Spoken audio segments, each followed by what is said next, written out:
আসসালামু আলাইকুম। শুভ সকাল। সকাল সকাল উঠে গেছি, রান্না বসাই দিছি।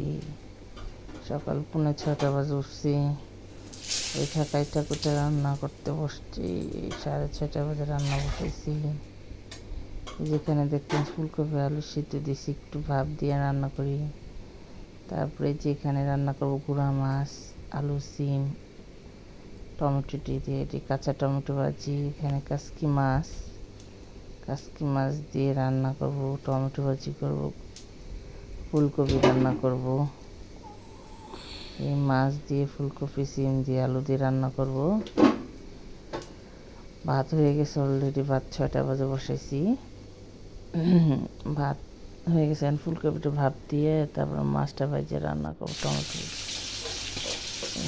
এক সাইডে মাছ ভাজতেছি, এক সাইডে তরকারি বসাই দিয়েছি। 6:30 বাজে এখন, 6:30 দিয়ে দিলাম আদা বাটা দিয়েছি আমি।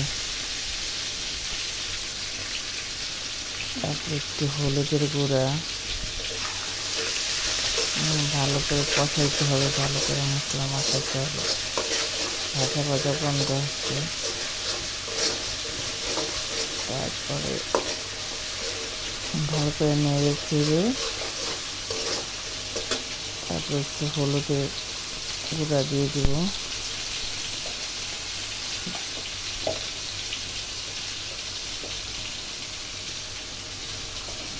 আর 1 চামচ দিয়ে দিব।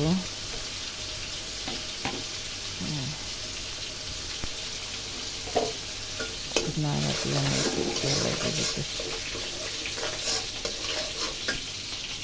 মরিচের গুঁড়া দেবো 1 চামচ।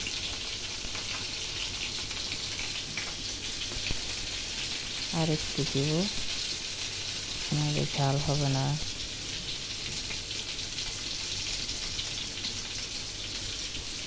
তারপর সামান্য লবণ,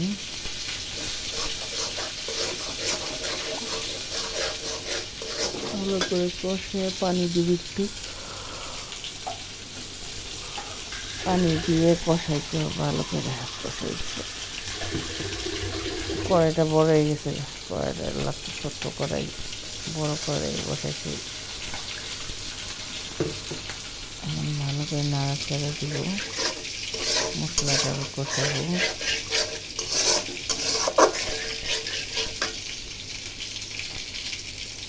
আমার মাছ ভাজতেছিলাম, মাছ ভাজা হয়ে গেছে।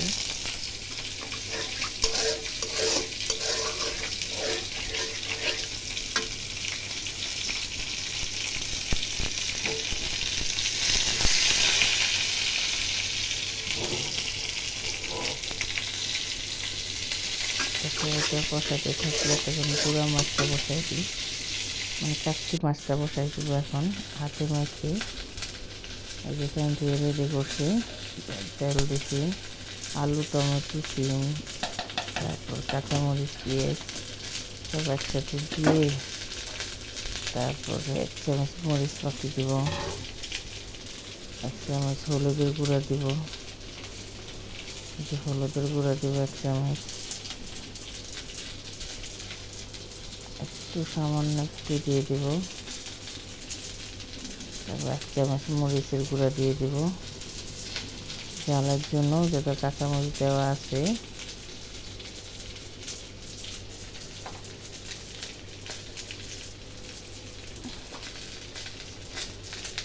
লবণ,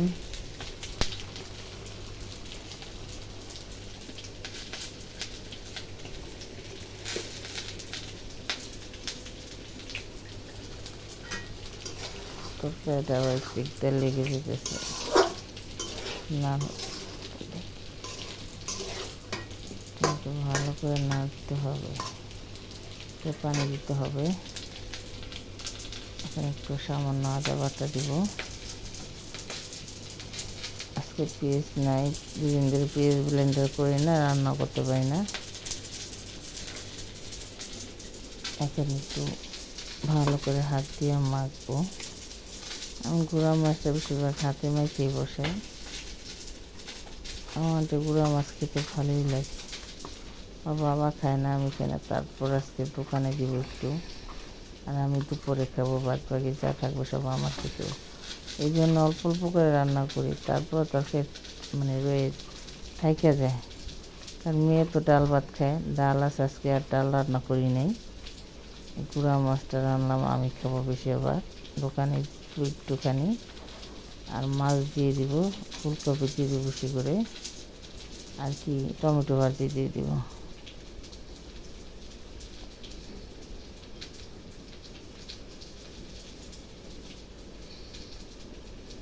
আমার মাখা শেষ গুঁড়া মাছটা। এখন আমি এটার ভিতরে পানি দিয়ে দিব, একটু পানি দিয়ে দিছি। পানি দিয়ে ঢাকনাটা ঢেকে দিব, 10-15 মিনিটে হয়ে যাবো গুঁড়া মাছ। তারপর দুটি পাতাটা ফুলকপিটা কষানো হয়ে গেছে, এদিক দিয়া পানি দিয়ে দিব এটার ভিতরে।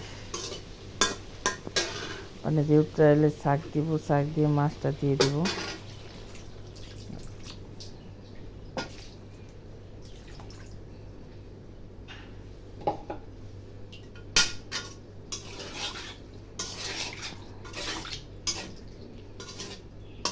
ঢাকিয়ে দিছি, একটু পরে উচ্চাক ভালো করে।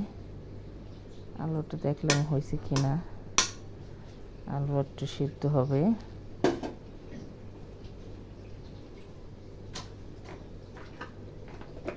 রান্না বান্না আমার শেষ, আরেক পদ আছে, টমেটো ভাজি করলে রান্না শেষ।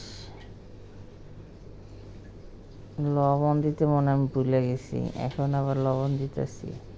তখন লবণ দিইনি সম্ভবত, এখন আবার লবণ দিতেছিলাম। আমি আবার লবণ অনেক খাই, মানে লবণ আমি প্রচুর লাগি।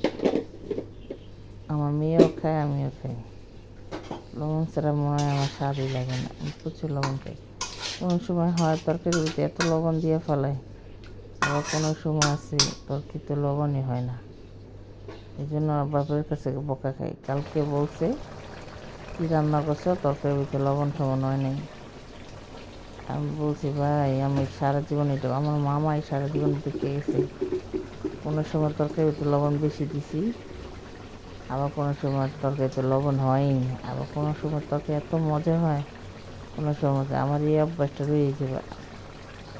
কিছু কিছু অভ্যাস আছে যেটা আমার এখনও পরিবর্তন করা হয় নাই, পরিবর্তন হইব কি না জানি না, আমার আল্লাহ জানে। যাই আমার রান্না হয়ে গেছে, এই যে গুঁড়া মাছের ধনেপাতা দিয়ে ফেলছি। এখন মাছে দিয়ে ফেলবো, মাছের শাক দিয়ে ফেলাইছি, সব লবণ টবণ সব ঠিক আছে। আমি ধনেপাতা দিয়ে এটা নামা ফেলাবো, এটা নামা দোনোটা হয়ে গেছে। রান্না প্রায় শেষ হয়ে গেছে, 7:10 বেজে গেছে, রান্না প্রায় শেষ। আর পদ আছে, মানে ইসে কি জানি কয়, টমেটো ভাজি, এটা করলে হয়ে যাবে। রান্না শেষ, এখন বাজে 7:10।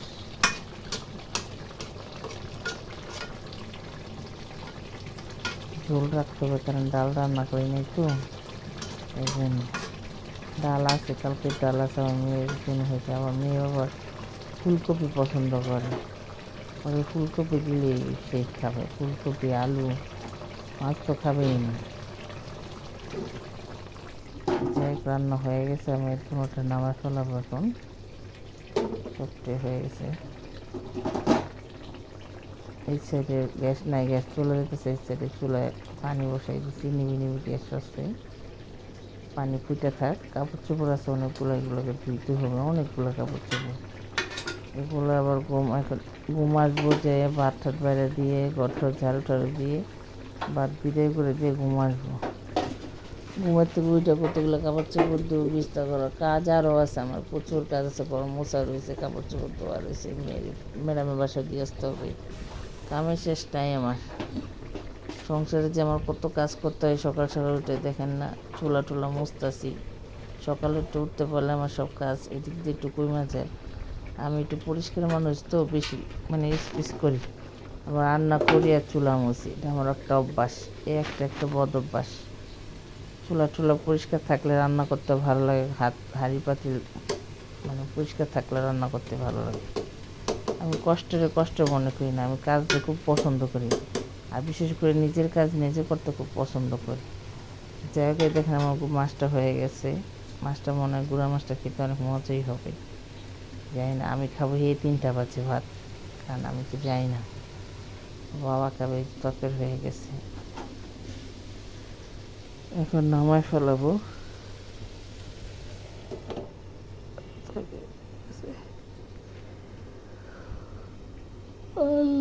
জীবনে সংসার করতে হলে কাজ করতে হইব। এই যে দেখেন না, এখন সেই বাজি বাকি রয়েছে, বাজিটা বসাই দিয়ে গজার দিতে যাব। বাজিটা বসাই দিয়ে পেঁয়াজ বসাই দিয়েছি, কড়াইতে মাছ ডাললাম, বাইরে কড়াই দিয়ে আবার ভাজির জন্য রেডি করতেছে। এখন এই যে কাঁচা টমেটো দিয়ে ভাজি করব। আমি তো এভাবে ভাজি করি, কীভাবে ভাজি করে সেটা আমি জানি না, কিন্তু আমি এভাবে ভাজি করি। কারণ আমি যখন আমার মামার বাসা ছিলাম আমি এভাবে রান্না করছি, আবার মানে এরকমভাবেই রান্না করছি। তখন এক স্বাদ ছিল, এখন আরেক স্বাদ আছে। রান্নার পরিবর্তন হয় না। আমার রান্না অনেক, আমার মামির থেকে আমি রান্না শিখছি। আমার মামি রান্নার এক্সপার্ট ছিল, বলছে রান্না করতে হয়, শ্বশুরবাড়ির কাজ করতে হয়, মেয়ে মানুষ সব কাজ শিখতে হয়, সব কাজ করে খেতে হয়। তো আমার মামি আমার সবসময় প্রেরণা দিছে, সবসময় ওনার থেকে শিখছি, দেখে আসছে এই পর্যন্ত আসছি। তারপর কিছু কিছু কাজ আছে ছোটোকাল থেকে, মা যখন অসুস্থ ছিল তখন কাজ করছি, অল্প বয়সে কাজ ধরে ফেলাইছি, কাজ করে করে শেষ করছি। যাই হোক, ভাজি হোক। এখন সকাল হয়ে গেছে, এখন 7টা বাজে, সকাল বাজে 7টা।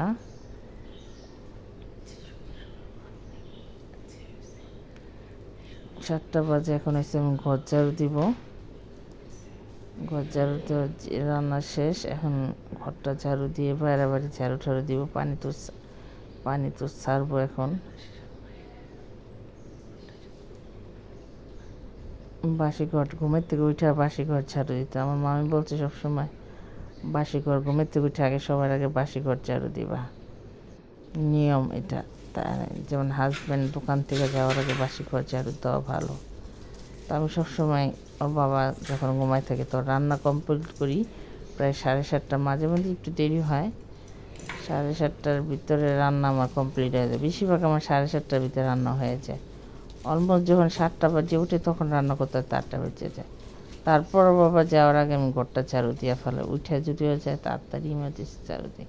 আর মাঝে মধ্যে গ্যাপ যায়, সমস্যা হয় না।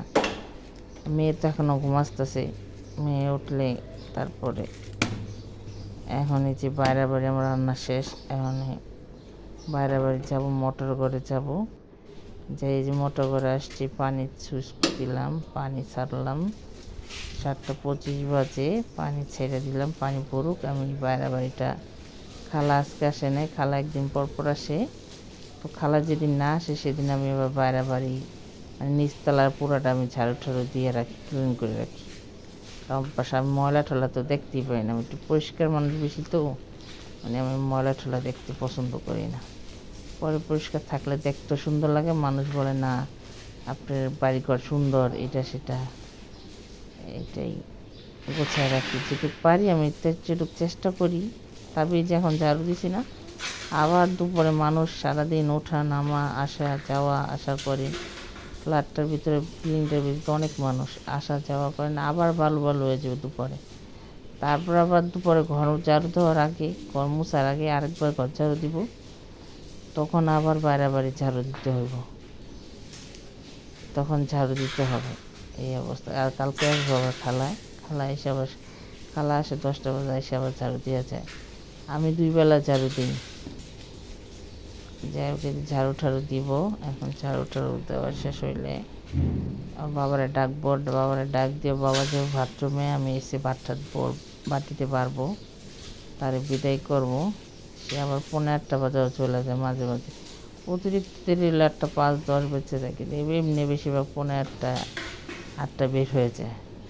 এই যে ঘর ঝাড়ু দিয়েছে। যাই হোক, ঘর ঝাড়ু দেওয়া শেষ আমার, মানে বাইরে বাড়ি ঝাড়ু দেওয়া শেষ। এখন আমি চলে যাবো। আমার ভিডিওটা ভালো লাগে লাইক করুন, শেয়ার করুন।